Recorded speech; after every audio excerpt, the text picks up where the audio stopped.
రాజు బహదూర్ కొండ వెంకట్రామిరెడ్డి 157వ జయంతి వేడుకల్లో సిద్దిపేటలో ఘనంగా నిర్వహించారు. ఈ కార్యక్రమంలో మాజీ మంత్రి హరీష్ రావు పాల్గొని ఆయన విగ్రహానికి నివాళులు అర్పించారు. యువత వెంకట్రామిరెడ్డిని స్ఫూర్తిగా తీసుకోవాలంటూ పిలుపునిచ్చారు.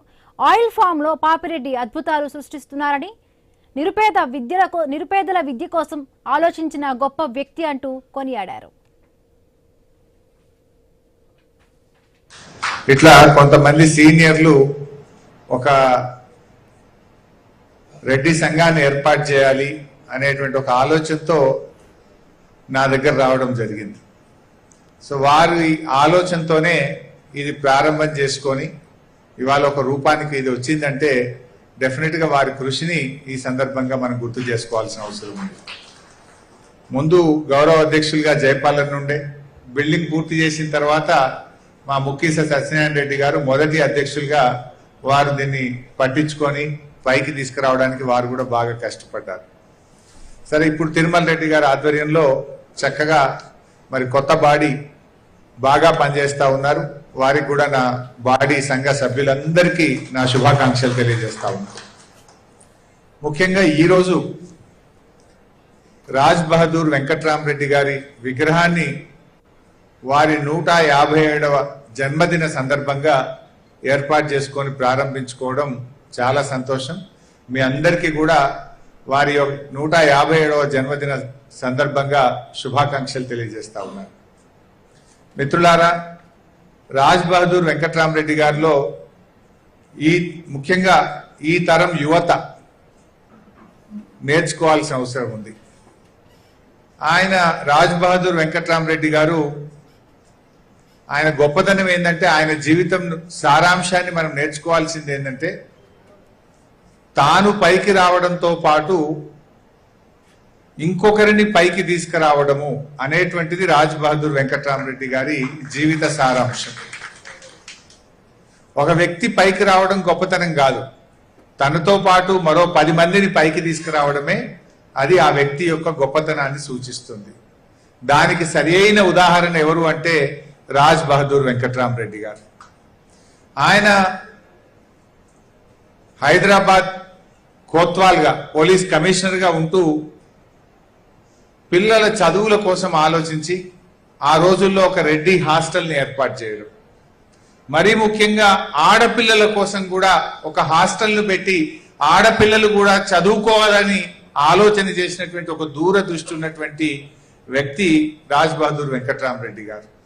నిజంగా ఆయన బాగా ముందు చూపుతో ఆలోచించినాడు, విద్య కోసం ఆలోచించినాడు, 10 మందికి తన జీవితం ఉపయోగపడాలని చెప్పి ఆలోచించినటువంటి వ్యక్తి రాజ్ బహదూర్ వెంకట్రామరెడ్డి గారు. ఆ రెడ్డి హాస్టల్లో కూడా వారి విగ్రహాన్ని పెట్టినప్పుడు నేను, నాయన్ నరసింహారెడ్డి గారు హైదరాబాద్ లో కూడా ప్రారంభోత్సవానికి పోయే అవకాశం, అదృష్టం ఆ రోజుల్లో నాకు దొరికింది. ఇవాళ ఇక్కడ కూడా మనం ఆ విగ్రహాన్ని ఏర్పాటు చేసుకొని దాన్ని ప్రారంభించుకున్నాం. అందుకే నేను కోరేది ఒక్కటే, ఈ తరం యువత కూడా ఆలోచించండి. రాజ్ బహదూర్ వెంకట్రామరెడ్డి గారిని స్ఫూర్తిగా తీసుకోవాలి.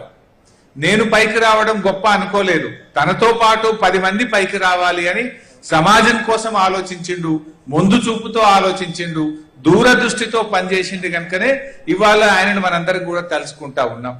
ఇన్ని సంవత్సరాల తర్వాత కూడా ఆయనను గుర్తు చేస్తూ ఆయన సేవలు మనం గుర్తు చేసుకుంటున్నామంటే అది ఆయన చేసినటువంటి మంచితనం. ఇందాక డాక్టర్ చంద్రారెడ్డి గారి గురించి గుర్తు చేసినారు. డాక్టర్ చంద్రారెడ్డి గారు మరి ఈరోజు ఒక డాక్టర్గా సిద్దిపేటలో లక్షల మందికి సేవలు అందించిందంటే దాని వెనుక రాజ్ బహదూర్ వెంకట్రామరెడ్డి గారి సహకారాన్ని ఇవాళ గుర్తు చేసుకుంటున్నాం. డాక్టర్ యాదవ్ రెడ్డి గారు కూడా అక్కడే ఉండి చదువుకొని పైకి వచ్చినారు. మా ప్రశాంత్ అన్న కూడా కొన్ని రోజులు అందులోనే హాస్టల్లో ఉండి తాను కూడా రెడ్డి హాస్టల్లో చదువుకున్నటువంటి విద్యార్థి. అంటే ఎన్నో జీవితాలకు వెళ్తున్నందించాడు, ఎంతో మందికి మార్గదర్శకంగా నిలిచినటువంటి వ్యక్తి రాజ్ బహదూర్ వెంకట్రామరెడ్డి గారు. మరి చాలా సంతోషం.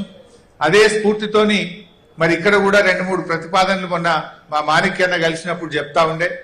మాణిక్యన్న ఏమంటుండంటే, మనం ఒక హాస్టల్ కడదాము అనేటువంటి ఒక ఆలోచన మరి సిద్దిపేటలో కూడా కడదామని ఒక ఆలోచన చెప్పినారు. మా ప్రశాంత్ అన్ననేమో ఒక మంచి స్కూల్ పెట్టండి అన్నాడు.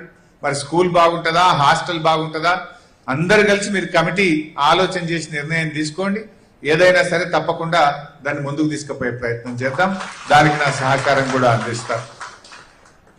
ముఖ్యంగా ఈరోజు మొట్టమొదలు ఈ బిల్డింగ్ మనం కట్టుకున్నామంటే నేను అప్పుడు ఇంకా మినిస్టర్ కూడా కాలే, గవర్నమెంట్ రాకముందు స్టార్ట్ చేసినాం. ఇది 2012-13 ప్రాంతంలో స్టార్ట్ చేసి ప్రభుత్వం వచ్చిన తర్వాత దీన్ని ఇంకా ఇంకా డెవలప్ చేసుకుంటూ పోయి సిద్దిపేటలో ఫస్ట్ ఏసీ ఫంక్షన్ హాల్ ఏది అంటే ఈ ఫంక్షన్ హాలే ఫస్ట్ ఏసీ ఫంక్షన్ హాల్. విశాఖలోని టీడీపీ కార్యాలయంలో మంత్రి నారా లోకేష్ 82వ రోజు